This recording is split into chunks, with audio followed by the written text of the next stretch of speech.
Hello दोस्तों, आप सभी का स्वागत है civil fundamental online teaching platform पर।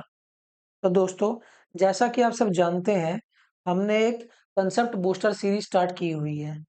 उसी सीरीज को आगे बढ़ाते हुए आज हम बात करने जा रहे हैं 3 इम्पोर्टेंट केसेस की।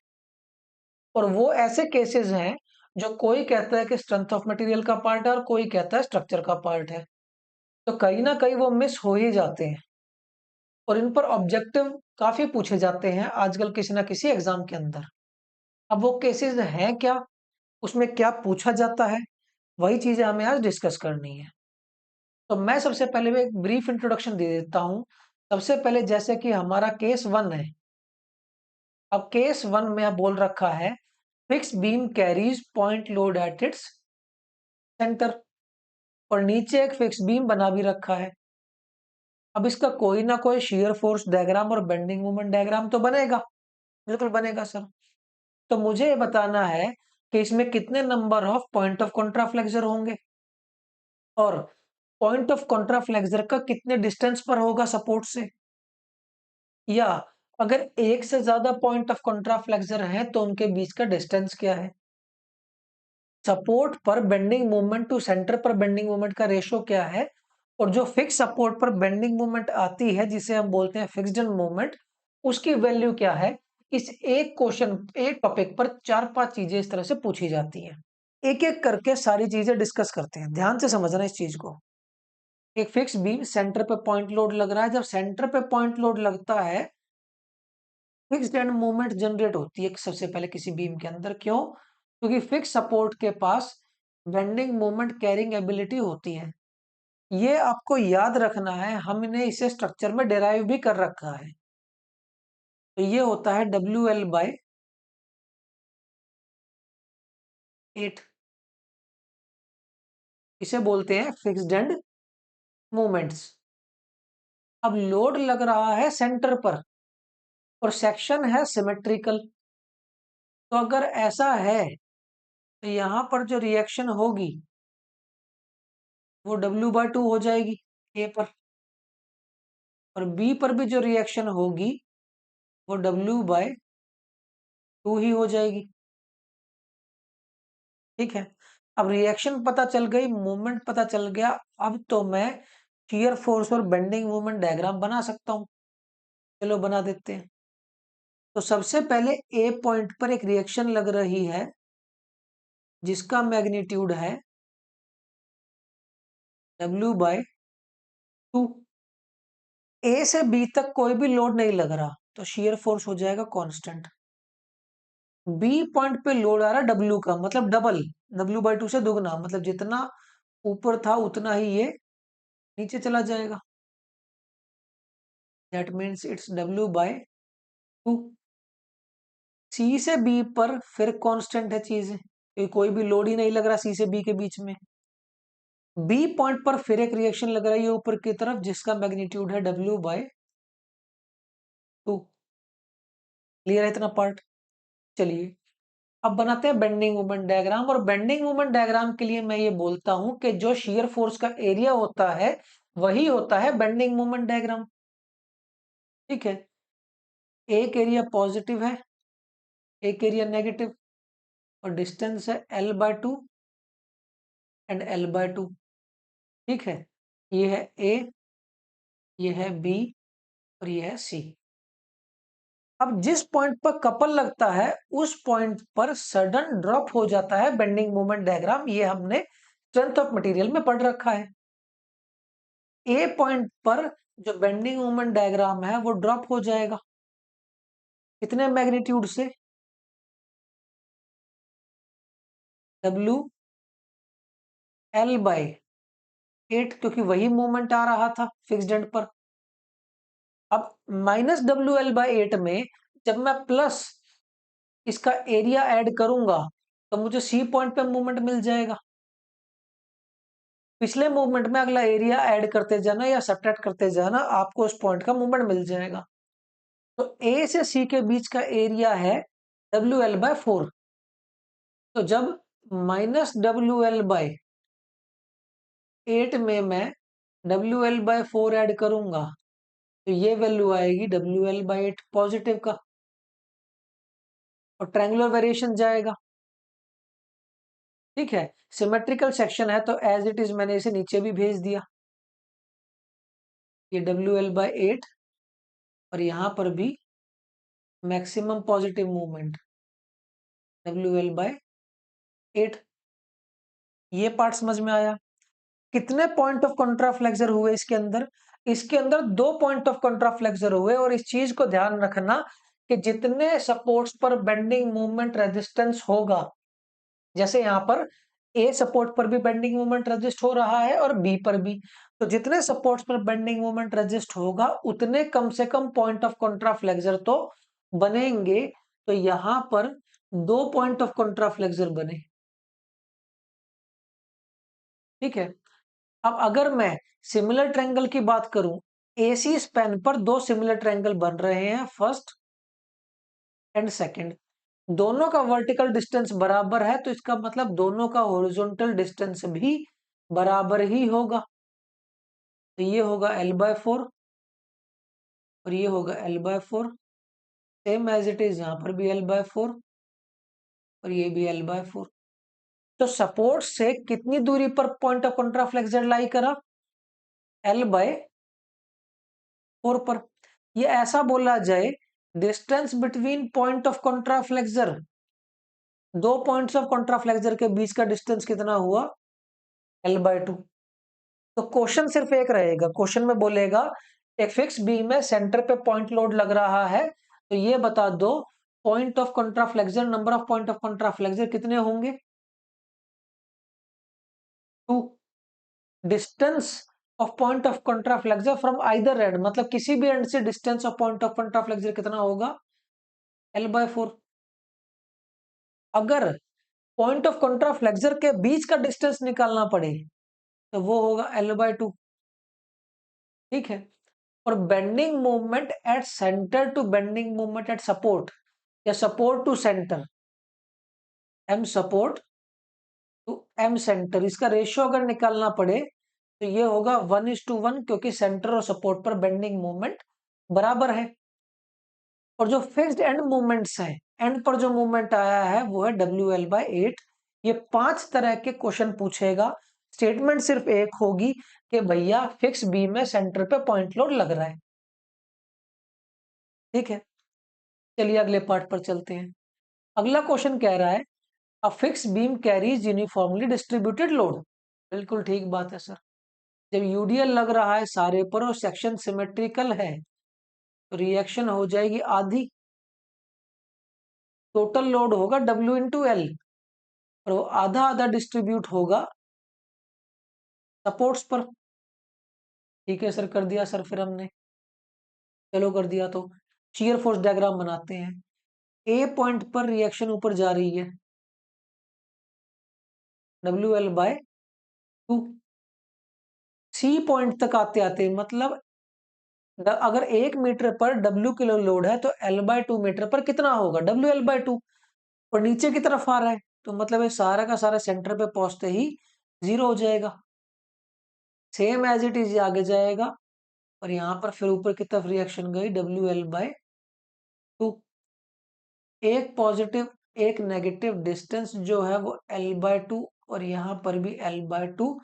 ये सी पॉइंट, ये ए पॉइंट और ये बी पॉइंट। ये है शियर फोर्स डायग्राम। अगर बेंडिंग मोमेंट डायग्राम बनाना पड़े तो उसके लिए तो मुझे सबसे पहले फिक्स्ड एंड मोमेंट्स पता होने चाहिए, क्योंकि सपोर्ट पर बेंडिंग मोमेंट रेजिस्ट होता है। तो जब यूडीएल लग रहा हो किसी फिक्स बीम पर, ऐसी सिचुएशन में जो फिक्स्ड एंड मोमेंट होता है वो होता है WL² / 12। यहां पर भी WL² / 12।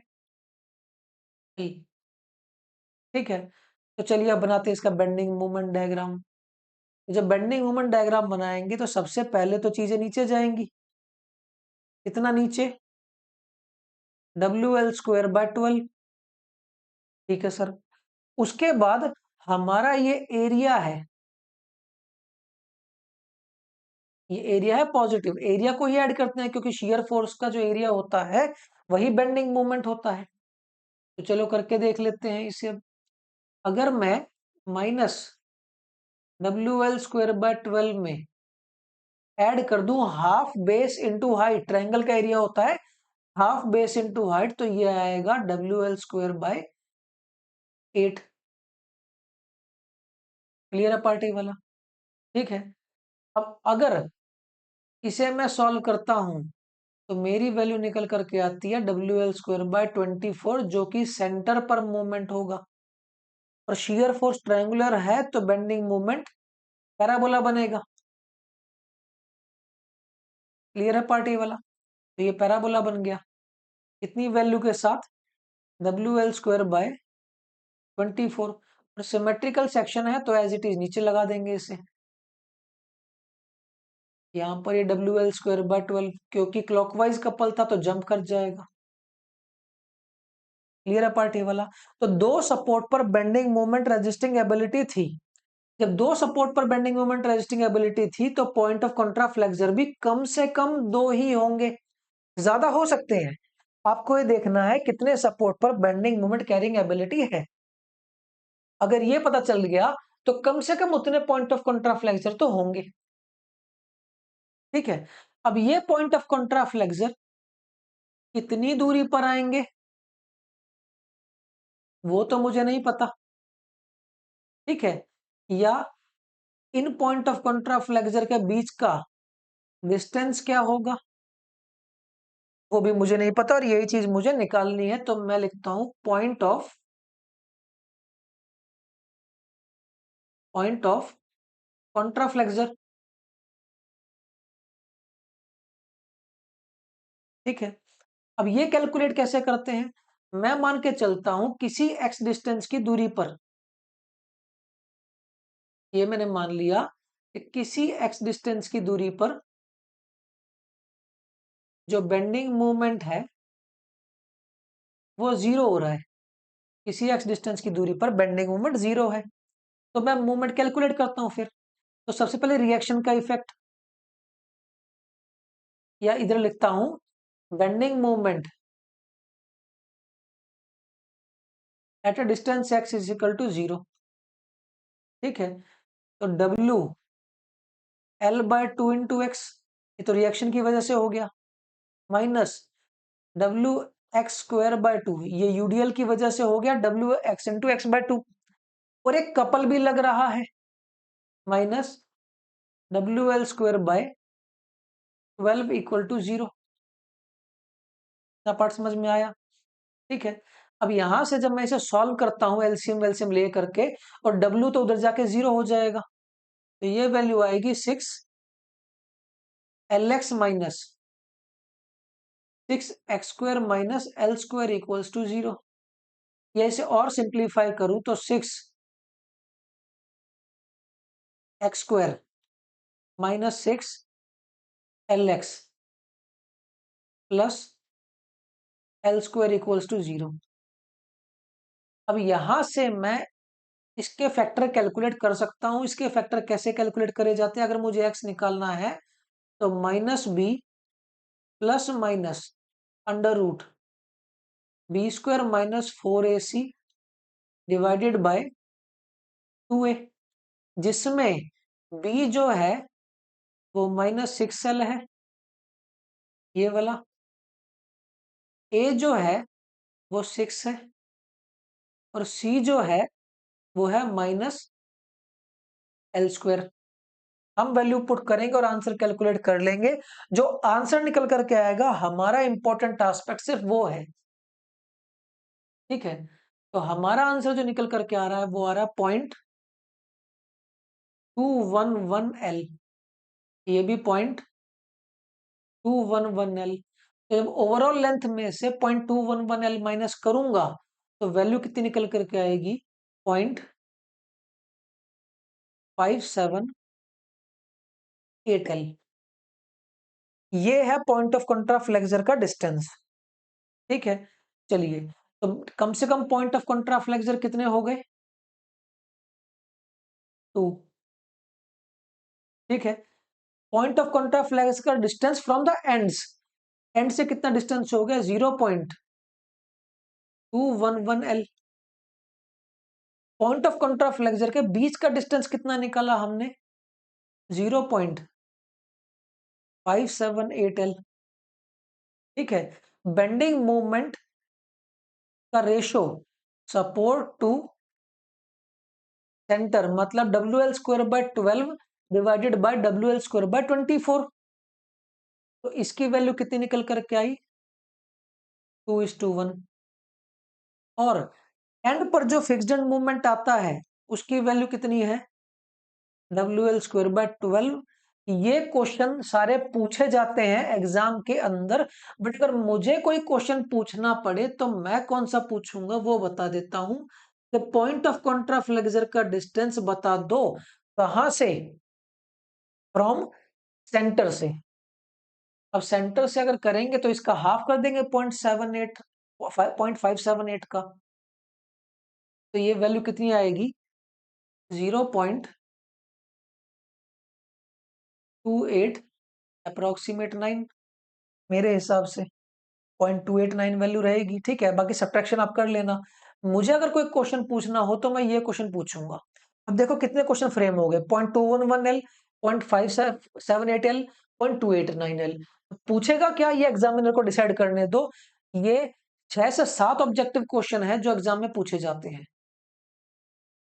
5 तो ये है और उनके डिस्टेंस पूछ सकता है। ठीक है, चलिए थर्ड केस पर और फाइनल केस पर। एक प्रॉप्ड कैंटिलीवर बीम है। ठीक है, चलिए अब इसमें ना रिएक्शन कैलकुलेट करनी पड़ती है। एक्चुअली में रिएक्शन कैलकुलेट करने का फंडा है डिफ्लेक्शन का पार्ट। हम यहाँ पर उस डिफ्लेक्शन के पार्ट को डिस्कस नहीं करने आए, हम सिर्फ इसके बीएमडी को डिस्कस करके वो 5 ऑब्जेक्टिव डिस्कस करने आए हैं। पर यहाँ पर आपको उसके अलावा भी चीजें मिल जाएंगी। जब ये W किलो न्यूटन लोड पर मीटर लगता है तो हिंज एंड पर जो रिएक्शन डेवलप होती है वो होती है 3WL/8। और जो फिक्स एंड पर रिएक्शन डेवलप होती है वो होती है 5WL/8। क्लियर है पार्टी वाला? चलिए, अब अगर मैं इसके बेसिस पर ये रिएक्शन कैलकुलेट करी जाती है और ये कैलकुलेशन पर्पस के लिए यूज करी जाती है, बट हमें सिर्फ ये याद रखना है कि ये रिएक्शन होती क्या क्या है। और यहां पर जो मूवमेंट होता है वो कितना होता है? वो होता है WL²/8। इस चीज को थोड़ा सा ध्यान रखना। ठीक है, अब बनाते हैं इसका शियर फोर्स डायग्राम। जब आप इसका शियर फोर्स डायग्राम बनाते हो तो ये कितना ऊपर जाएगा? 5WL/8। क्लियर है पार्टी वाला? और ये नीचे भी आएगी चीजें। कहां पर? 3WL/8। ठीक है, अब ये डिस्टेंस कितना होगा वो कैसे कैलकुलेट करें? जिस रेशो में ये फोर्सेस डिवाइडेड हैं उसी रेशो में वो डिस्टेंस भी डिवाइड होगा। जैसे कि ये हो जाएगा 5/8 और ये हो जाएगा 3/8। ये पॉइंट है ए, ये पॉइंट है बी और ये पॉइंट है सी। और यहां पर भी एक बेंडिंग मोमेंट बनेगा। तो सबसे पहले तो हम एंड मोमेंट्स को प्लॉट कर देते हैं। और एंड मोमेंट है क्या? WL²/8 और वो भी एंटी क्लॉकवाइज। तो चलो भैया कर देते हैं ऐसे एंटी क्लॉकवाइज। ये हो गया एंटी क्लॉकवाइज WL²/8। अब इसमें जब मैं एरिया ऐड करूंगा मतलब माइनस WL²/8 में अगर ऐड करूंगा ट्रायंगल का एरिया मतलब हाफ बेस L है, बेस इंटू हाइट 5WL/8। तो ये वैल्यू निकल करके आएगी 9/128 WL²। और ये पॉजिटिव में आएगी तो ये पैराबोला जाएगा। तो ये वैल्यू आई WL² 9/128। और सेम एज इट इज अगला नेगेटिव एरिया है नेगेटिव एरिया अगर कैलकुलेट करेंगे तो इतना ही आएगा, हाफ बेस इंटू हाइट करके 9/128 WL²। तो ये फाइनली जा करके 0 हो जाएगा। क्लियर है पार्टी वाला? अब इसमें एक ही फिक्स सपोर्ट था, मतलब एक ही सपोर्ट पर बेंडिंग मोमेंट रजिस्ट हो सकता था, जो कि एंड ए था। ठीक है, अब ए एंड पर मोमेंट 0 हो नहीं सकता, बी एंड पर मोमेंट 0 होगा। एक ही support moment resisting ability show करता है, इसलिए एक ही पॉइंट ऑफ कॉन्ट्राफ्लेक्सर होगा। अब जब ये पॉइंट ऑफ कॉन्ट्राफ्लेक्सर का डिस्टेंस निकालना पड़ जाए, पॉइंट ऑफ कॉन्ट्राफ्लेक्सर, तो मैं मान के चलता हूं बी एंड से किसी एक्स डिस्टेंस की दूरी पर बेंडिंग मोमेंट जो है वो 0 है। M at x is equal to 0।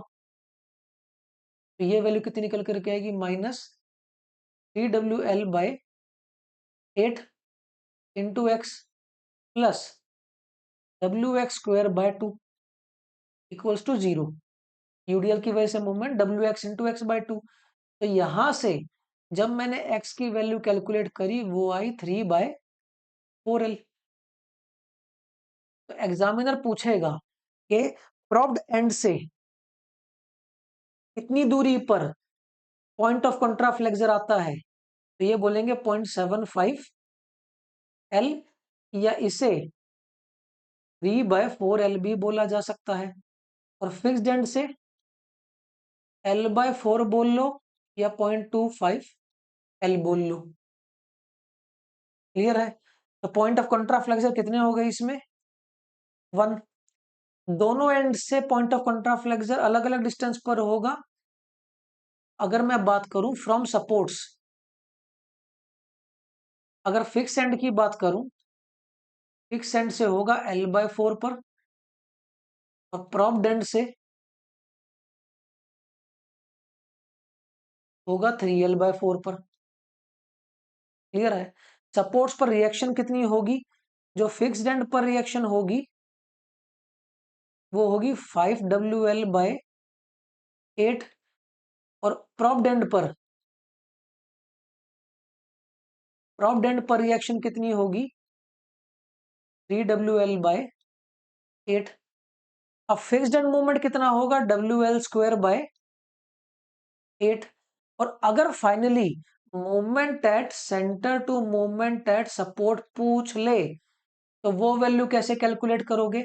दोनों का रेशियो कैलकुलेट कर देना। मेरे हिसाब से अगर सेंटर टू सपोर्ट की बात करी जाए तो वो वैल्यू निकल करके आएगी 9 अगर मैं 8 को 128 से काटूं, 9 मेरे हिसाब से 16। बाकी आप कैलकुलेट करके देखना। ये सारी चीजें ऑब्जेक्टिव में पूछी जाती हैं।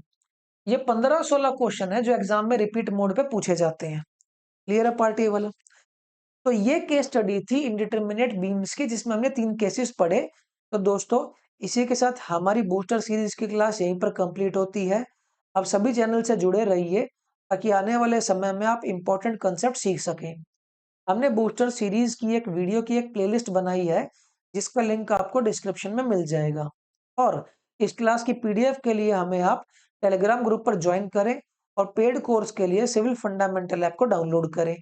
उसका भी लिंक आपको डिस्क्रिप्शन में मिल जाएगा। तो मिलते हैं दोस्तों बूस्टर सीरीज की अगली क्लास में। तब तक के लिए पढ़ते रहिए, अपना ध्यान रखिए। See you in the next class.